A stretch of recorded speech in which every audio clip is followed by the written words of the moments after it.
نحمده ونستعينه ونستغفره ونتوكل عليه ونسلم على رسوله النبي الأمين المكين الحليم الكريم الرؤوف الرحيم. أما بعد فأعوذ بالله السميع العليم من الشيطان الرجيم. بسم الله الرحمن الرحيم. قال الله تعالى في القرآن المجيد: وأما بنعمة ربك فحدث. وقال عز وجل في مقام آخر: يا أيها الذين آمنوا اذكروا نعمة الله عليكم. صدق الله العلي العظيم وبلغنا رسوله النبي الكريم.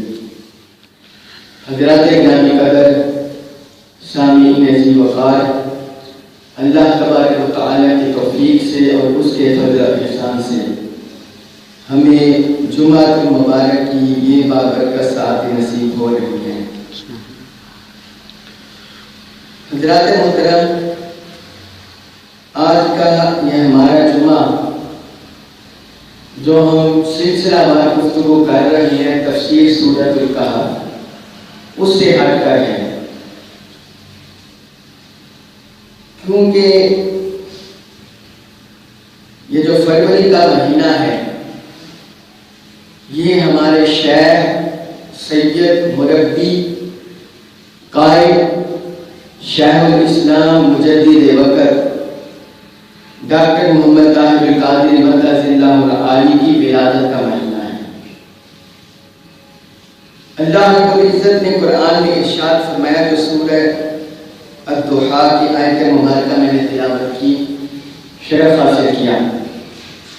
اللہ پاک نے ارشاد فرمایا: وَأَمَّا بِنِعْمَتِ رَبِّكَ فَحَدِّثْ. اے بندے، جو آپ کو نعمت حاصل ہو اس کو بیان کیا کرو. یہ بظاہر پہلا خطاب تو اس آیت مبارکہ میں اس کے مخاطب تاجدار کائنات، رحمت للعالمین، امام الانبیاء، سید المرسلین، حضرت محمد مصطفیٰ صلی اللہ علیہ وسلم کی ذات اقدس ہے، مگر آپ کے توسط سے اس میں اہل ایمان کو، اہل اسلام کو، ہر ایک کو خطاب کیا گیا ہے کہ اے اللہ کے بندو، آپ میں سے جس کو اللہ کی جانب سے جب نعمت نصیب ہو، کوئی نعمت، تو اس کا اظہار کیا کرے. ایمان سے بڑھ کر کوئی نعمت نہیں ہے، قرآن سے بڑھ کر کوئی نعمت نہیں ہے، حضور کے ساتھ تعلق سے بڑھ کر کوئی نعمت نہیں ہے. تو ایک یہ اللہ تعالیٰ نے ارشاد فرمایا. اللہ تعالیٰ نے قرآن میں اور کئی مقامات پر اپنی نعمتوں کے انجام کو اور نعمتوں کے تذکیر کو یاد دہانی کرنے کا حکم دیا ہوا ہے. جس طرح ایک اور آیت مبارکہ میں نے خطبہ میں تلاوت کا شرف حاصل کیا، اس میں اللہ رب العزت نے ارشاد فرمایا: یا ایھا الذین آمنوا اذکروا نعمت اللہ علیکم. اے ایمان والو، جو تمہارے اوپر اللہ کی نعمتیں ہوئی ہیں تم ان کا تذکرہ کیا کرو. اللہ کی نعمت کو یاد کیا کرو، اللہ کی نعمت کی تذکیر کیا کرو، اس کا چرچا کیا کرو، اس کا تذکرہ کیا کرو. سب سے بڑی نعمت جو اس پوری کائنات میں ساری مخلوقات کو عطا ہوئی، اللہ کی نعمت، وہ تاجدار کائنات، رحمت للعالمین، امام الانبیاء، سید المرسلین، خاتم النبیین، ہمارے اور آپ کے آقا حضرت محمد مصطفیٰ صلی اللہ علیہ وسلم، حضور کی ہستی مبارک ہے، آپ کی ذات اقدس ہے جو اس کائنات میں سب سے بڑی نعمت ہے. اور باقی جتنی بھی نعمتیں دنیا اور جہاں کو عطا ہوئی ہیں، چاہے ان کا تعلق آسمانی مخلوق سے ہے، زمینی مخلوق سے ہے، اور جو ان دونوں کے درمیان مخلوقات ہیں، کسی بھی مخلوق سے تعلق ہے، باقی ہر نعمت حضور کے توسط سے عطا ہوئی ہے، حضور کے صدقے میں ملی ہے. تو اللہ رب العزت نے ارشاد فرمایا اے ایمان والو جب تمہیں کوئی نعمت عطا ہو تو اس کا تذکرہ کیا کرو، اس کا چرچا کیا کرو۔ تو جب ہم آج کے دور میں دیکھتے ہیں، آج کے حالات میں دیکھتے ہیں، آج کی صدی کو دیکھتے ہیں، تو ہمیں آج کے دور میں اللہ رب العزت کی ایک بہت بڑی نعمت، ایک بہت بڑی رحمت، اللہ کا فضل و کرم، اللہ کا احسان، اللہ کا انعام اور اللہ کی ایک بہت بڑی رحمت ہمیں شیخ الاسلام ڈاکٹر محمد طاہر القادری کی شکل میں نظر آتی ہے، رحمت اللہ علیہ، آپ کی ذات کی شکل میں ہمیں نظر آتی ہے۔ اللہ رب العزت نے اس دور میں اور بالخصوص پاکستان پر اور امت مسلمہ پر اس دور میں خصوصی کرم فرمایا، فضل و کرم فرمایا کہ اللہ تعالیٰ نے اپنے حبیب کے صدقے اس سرزمین پاکستان کو اور پوری امت مسلمہ کو اس دور میں شیخ الاسلام ڈاکٹر طاہر القادری جیسی شخصیت سے، ذات سے ہمیں نوازا، شخصیت سے اور ذات سے ہمیں نوازا۔ آپ کی بے شمار خوبیاں ہیں اور بے شمار مسائل ہیں، کیونکہ 19 فروری 1951 عیسوی آپ کی یوم ولادت ہے، 19 فروری کو آپ کو ولادت ہوئی، لہذا آپ چونکہ ہمارے شیخ ہیں، مربی ہیں، ہمارے قائد ہیں، امت مسلمہ کا اثاثہ ہے بہت بڑا، امت مسلمہ کی پہچان ہے، تو ہم پر لازم ہے کہ جو اللہ پاک نے یہ نعمت اس صدی میں ہمیں عطا کی، ہم بحیثیت ان کے شاگرد ہونے کے، ان کے محب ہونے کے، یہ ہم پر لازم ہے اس کا تذکرہ کریں، اور ہر پاکستانی پر اللہ پاک کا شکر ادا کرنا یہ لازم ہے کہ اللہ تعالی نے ہمیں ایسی نعمت اس دور میں عطا کی ہے، ایسا فضل و کرم عطا فرمایا ہے اس دور میں۔ آپ کی بے شمار خوبیاں، مسائل میں گاہے گاہے آپ کے سامنے بیان کرتا ہوں۔ آج آپ کے ان خوبیوں خدمات میں سے ایک خاص خوبی ہے قانونی اور آئینی خدمات۔ حضرت شیخ الاسلام کی قانونی اور آئینی خدمات کیا ہیں وہ میں آج آپ کے گوش گزار کروں گا، تاکہ جن کو پتا ہے ان کی یاد دہانی ہو جائے اور جن کو نہیں پتا ان کے نالج میں آ جائے کہ ڈاکٹر طاہر القادری کا کیا مقام مرتبہ ہے۔ آپ کی علمی خدمات ہیں، آپ کی سیاسی خدمات ہیں، آپ کی روحانی خدمات ہیں، آپ کی قرآنی خدمات ہیں، حدیثی خدمات ہیں، تشریحی خدمات ہیں، اقتصادی خدمات ہیں، یہ ان خدمات میں سے ایک گوشہ ہے، قانونی اور آئینی خدمات۔ حضرت شیخ الاسلام ڈاکٹر طاہر القادری مقدس اللہ علیہ کی وہ آپ کے گوش گزار کروں گا آج جتنا اللہ پاک کو نصیب ہوا۔ 1974 میں آپ نے LLB کیا پنجاب یونیورسٹی سے، اور 1976 میں آپ جنگ میں بیرسٹر لگے، لائر کے طور پر عملی خدمات سر انجام دینے لگے۔ اس کے بعد 1981 تا 88 ڈاکٹر صاحب حضرت شیخ الاسلام ضیاء الحق کا دور تھا یہ، اس میں آپ کو وفاقی شرعی عدالت کا مشیر مقرر کیا گیا، وفاقی شرعی عدالت کا۔ یہ آپ کو اس لیے میں نے بتایا کہ جو آپ نے قانونی اور آئینی خدمات سر انجام دی ہیں، اس لیے خدمات سر انجام دی ہیں کہ آپ پہلے قانون پڑھے ہیں، آپ پہلے قانون پڑھے ہیں، اور پھر 5 سال تک آپ نے پنجاب یونیورسٹی کے لا کالج میں قانون پڑھایا ہے، وہاں پروفیسر بھی آپ رہے لا کالج میں 5 سال تک، اور منہاج القرآن کی مصروفیت کو دیکھتے ہوئے آپ نے پھر خود استعفیٰ دیا پنجاب یونیورسٹی لا کالج سے۔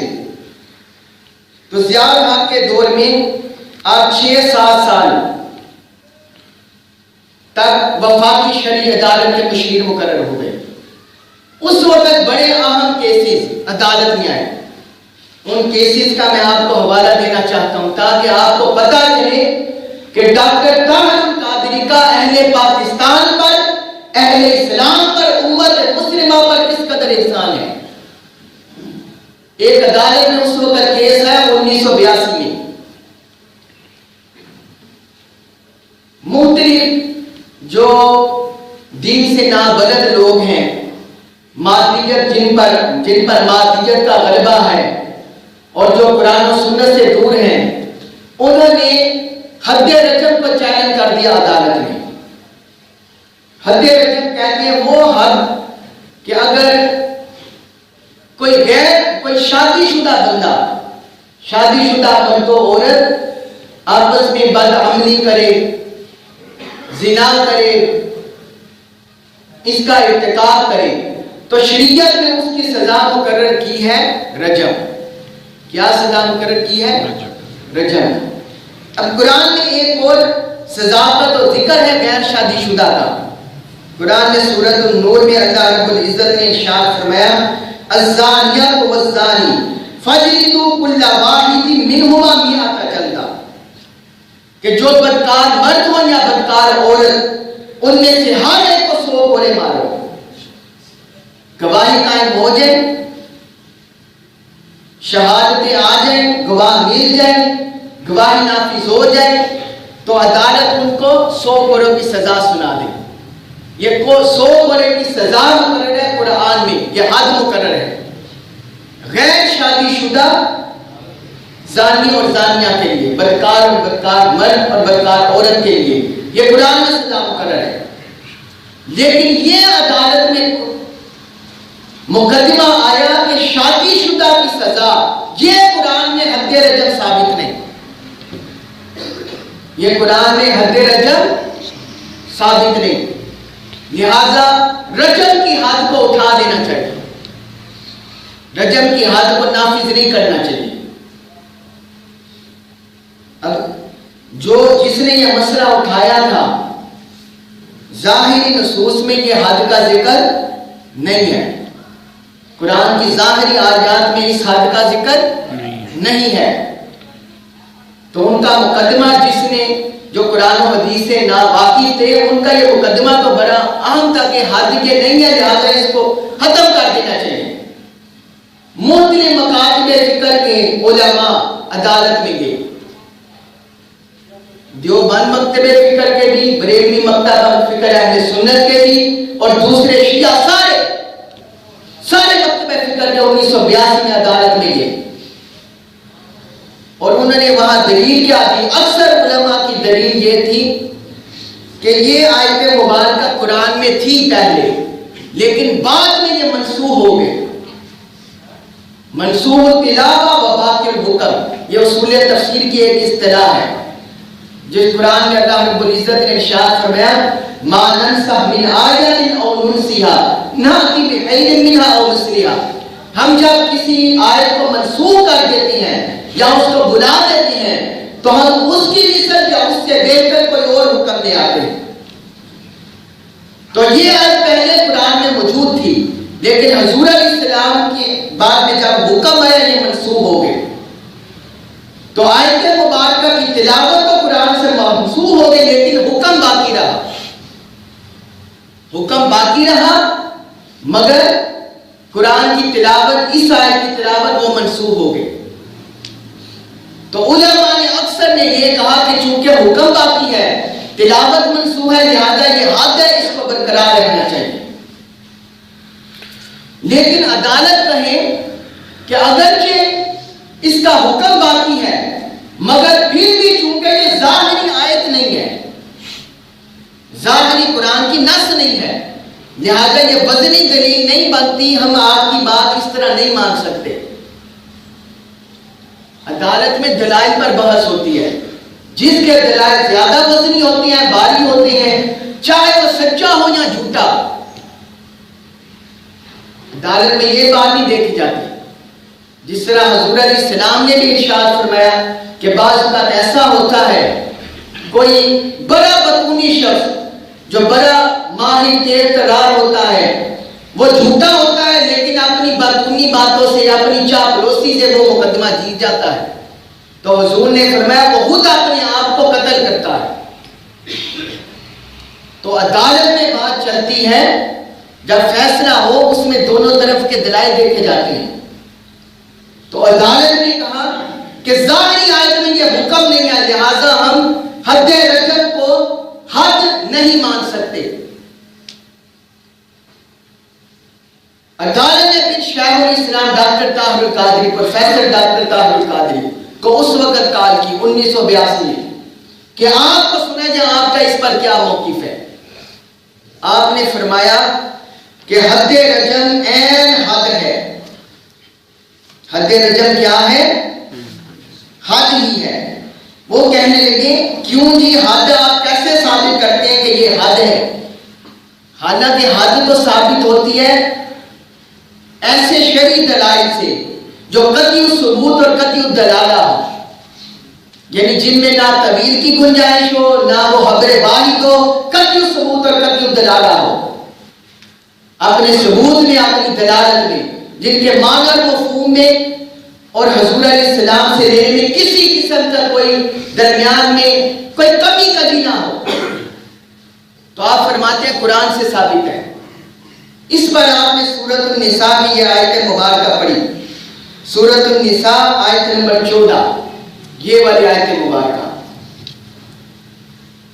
وَمَن يَعْصِ اللَّهَ وَرَسُولَهُ وَيَتَعَدَّ حُدُودَهُ، کہ جو شخص اللہ کی نافرمانی کرتے ہیں اور اس کے رسول کی نافرمانی کرتا ہے، وہ حقیقت میں وَيَتَعَدَّ حُدُودَهُ، ان کی حدود سے تجاوز کرتا ہے۔ تو آپ نے کہا، جج صاحبان سے کہا کہ یہ بات یاد رکھیں، حد شرعی صرف قرآن کی ظاہری نصوص سے ثابت نہیں ہوتی۔ جب حضور علیہ السلام کوئی اٹل فیصلہ دے دے اور اس پر صریح نصوص ہو آقا علیہ السلام کی اور تواتر سے آ رہی ہوں، تو آقا علیہ السلام کے حکم سے بھی حد شرعی نافذ ہو جاتے ہیں۔ اور اس پر قرآن کی یہ آیت مبارکہ نص کے طور پر پیش کی۔ اللہ پاک نے فرمایا کہ جو شخص اللہ کی نافرمانی کرتا ہے اور اس کے رسول کی نافرمانی کرتا ہے، یاد رکھو وَيَتَعَدَّ حُدُودَهُ، اللہ اور اس کا رسول جدا جدا نہیں ہے۔ جو اللہ کی قائم کردہ حد ہے وہی رسول کی قائم کردہ حد ہے، لہذا رسول نے شادی شدہ بدکار مرد اور بدکار عورت کی حد رجم مقرر کی ہے۔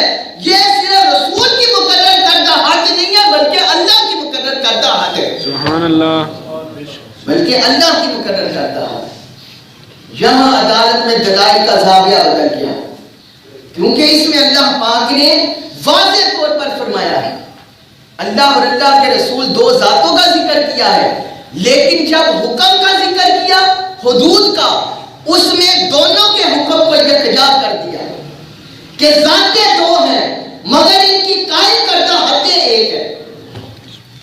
ذاتیں دو ہیں مگر ان کی قائم کردہ حدیں ایک ہے، حد ایک ہے۔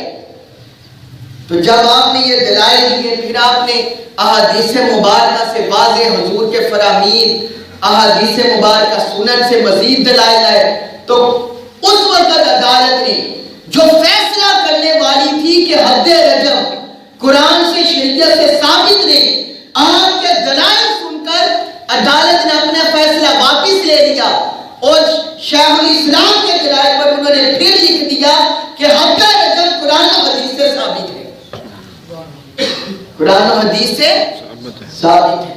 یہ 1982 میں، اور اس وقت کی جو پی ایل ڈی قانون کی کتاب، اس میں جو یہ سارے مقدمات لکھے ہوتے ہیں، آپ اس وقت کا 1983 کا نکال کے پہلے اس میں یہ سارے دلائل حضور شیخ الاسلام کے لکھے ہوئے ہیں جو آپ نے عدالت کے فلور پر دیے، اور عدالت نے آپ کی اس قانونی جنگ کو تسلیم کیا۔ ایک یہ تھا آپ نے جو آئینی قانونی جنگ لڑی۔ دوسرا ایک عام مسئلہ، یہ صدر ضیاء الحق کے مرحوم کے دور میں ہی ایک دوسرا مسئلہ پیدا ہوا توہین رسالت کے قانون کا، تحفظ ناموس رسالت کے قانون کا 1985 میں 1985 میں بھی یہ بھی قانون سامنے آیا۔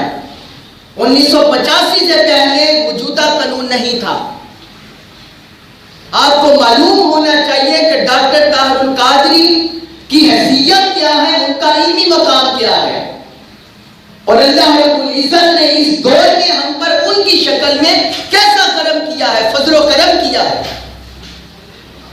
1985 سے پہلے یہ قانون نہیں تھا، تحفظ ناموس رسالت کا، توہین رسالت کی حرمت کا اس کا وہ قانون پہلا کیا تھا؟ پہلا قانون یہ تھا کہ جو بھی شخص اس طرح کا مرتکب ہو، گستاخی کرے، اس کو پکڑ کر 2 سال سزا دے دے یا اس کو جرمانہ کر دے، یا قید اور جرمانہ یہ دونوں چیزیں کر دے، مگر قتل نہیں کیا جائے گا۔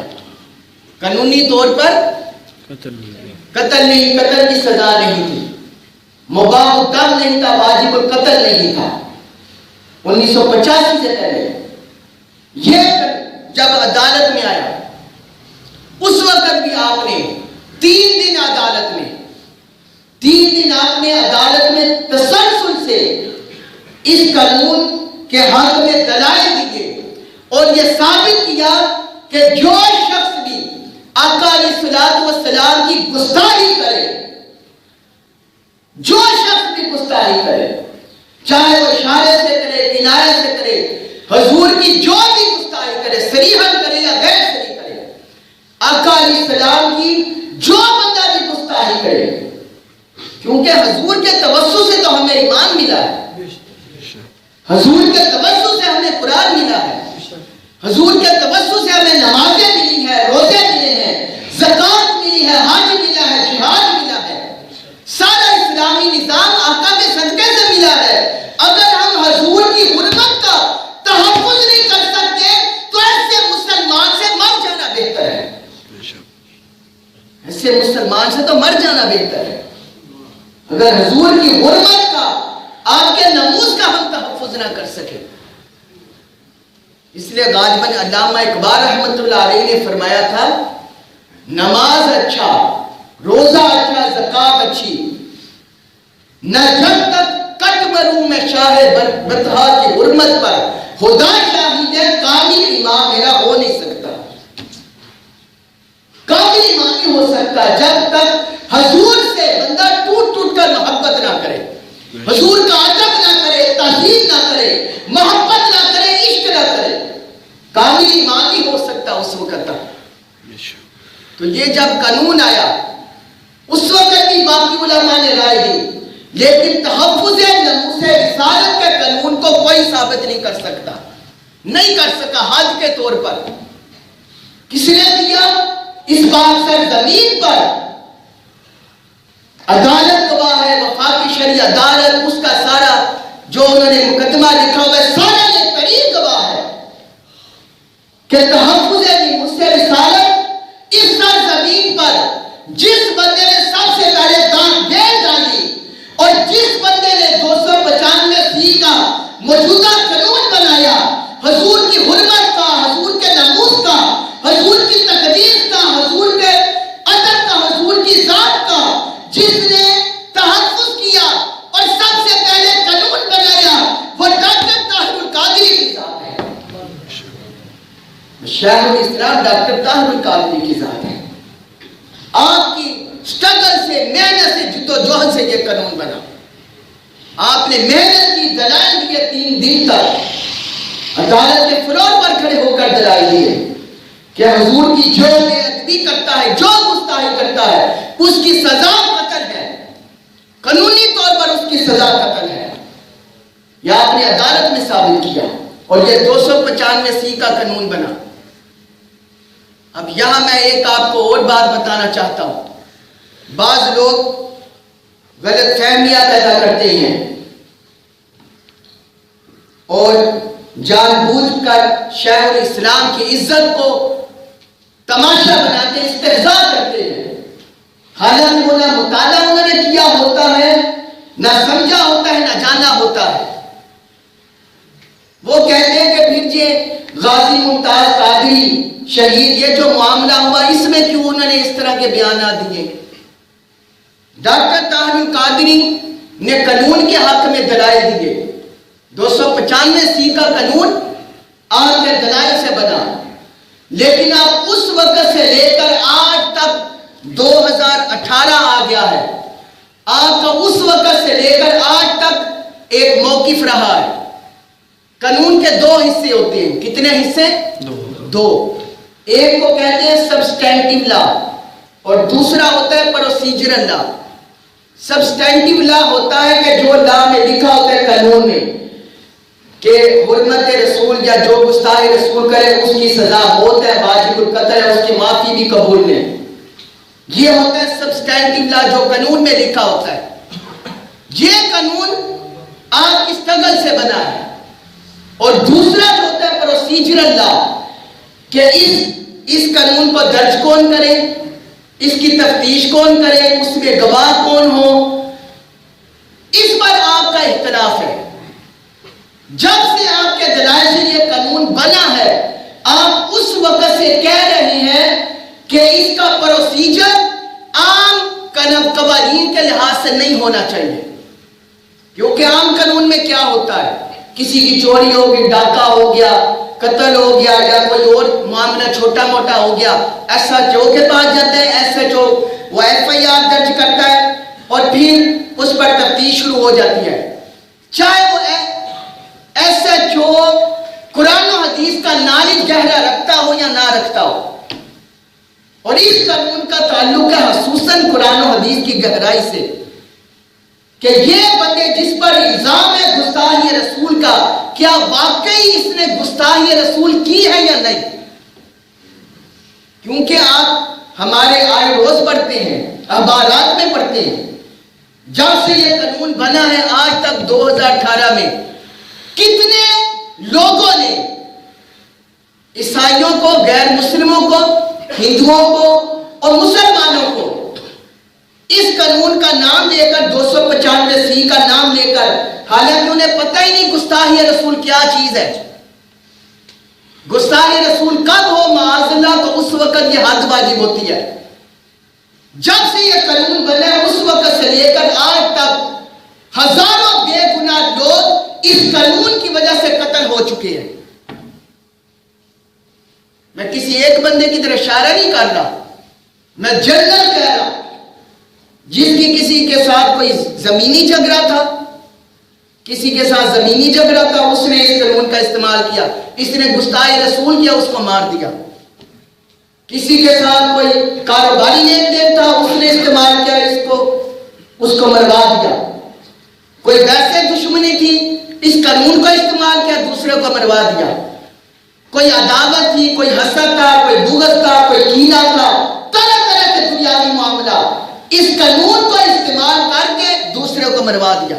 اب بتائیں، تحفظ ناموس رسالت ہمارے ایمان کا حصہ ہے، ہماری جان کا حصہ ہے، مگر یہ بھی بتائیں کیا ہم اس قانون کی وجہ سے، اس قانون کے ساتھ کھیل کر کسی انسانی جان کو ضائع کر دیں؟ اس قانون کا نام لے کر کسی انسانی جان کو قتل کر دیں؟ اس قانون کا استعمال غلط کر کے کیا کسی انسان کو مروا دیں؟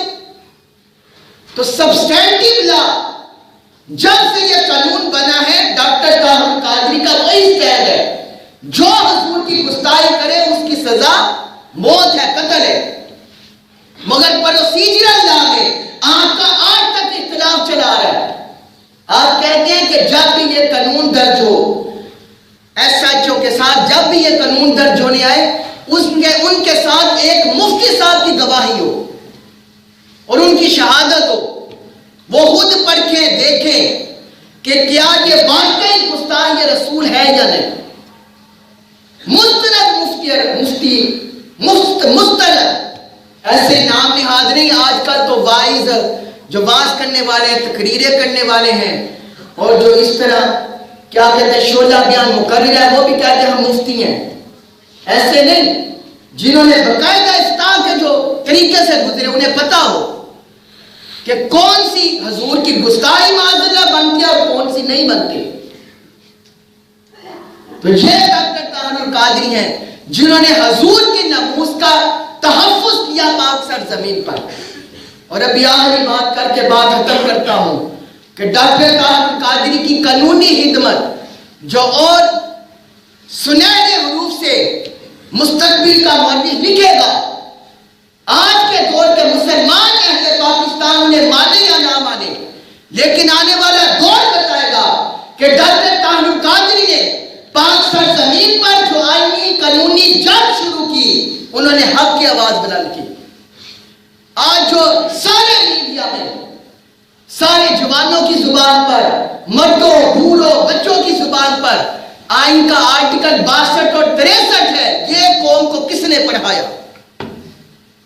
یہ قوم کو کس نے پڑھایا؟ 1973 کا آئین بنا ہوا ہے. پہلے لوگوں کو پتہ تھا اتنا، میڈیا میں اتنی آواز تھی. 62-63 کا آئین کون کو ڈاکٹر طاہر القادری نے پڑھایا ہے؟ ہمارا آئین کہتا ہے 62-63 اس میں درج ہے 1973 کے آئین میں، 62-63 کے آئین میں کہ کوئی چور لٹیرا بینک کا کلرک اور عوام کی دولت لوٹنے والا عوام کا نمائندہ نہیں بن سکتا، کوئی جھوٹا نہیں بن سکتا، کوئی بددیانت نہیں بن سکتا، کوئی کرپٹ نہیں بن سکتا. یہ 62-63 کا آئین کہ ڈاکٹر طاہر القادری نے پڑھایا ہے قوم کو. 23 دسمبر 2012 کا آپ کو میں کہتا ہوں جو سوشل میڈیا استعمال کرتے ہیں، یوٹیوب پر ڈاکٹر طاہر القادری کا خطاب سنیں. 23 دسمبر 2012 کو مینار پاکستان پر آپ نے 1.5-2 گھنٹے کا مفصل خطاب کیا. اس میں آپ خطاب سنیں کہ انہوں نے پاکستانی قوم کو کیسے ان کے حقوق یاد دلائے اور کیسے وہ جدوجہد کر رہے ہیں. تو اس وقت سے اور اس سے پہلے سے جب سے انہوں نے پاکستان عوامی تحریک شروع کی، یہ 62-63 کا آئین قوم کو پڑھانا شروع کیا اور آج ہر شخص کی زبان پر 62-63 کا آئین ہے. یہ ان کی کاوش ہے، یہ آئینی قانونی خدمت ہے. قوم اگر آج نہیں جانتی تو نہ جانے، سوئی رہے. لیکن آنے والا دور اسے بتائے گا، آنے والا زمانہ بتائے گا، اور جو کچھ اعلیٰ عدلیہ اس پر عمل کرے تو قوم کو پتہ چلے گا کہ 62-63 آئین کیا ہے اور ڈاکٹر طاہر القادری نے قوم کی بھلائی کے لیے کیسا قدم اٹھایا ہے. اللہ تبارک و تعالی ملک و ملت پاکستان پر اپنی رحمت برکت نازل فرمائے. حضور شیخ الاسلام ڈاکٹر طاہر القادری کو عمر حضر عطا فرمائے. آپ کا سایہ تا دیر ہمارے سروں پر قائم دائم فرمائے. وما علینا الا البلاغ.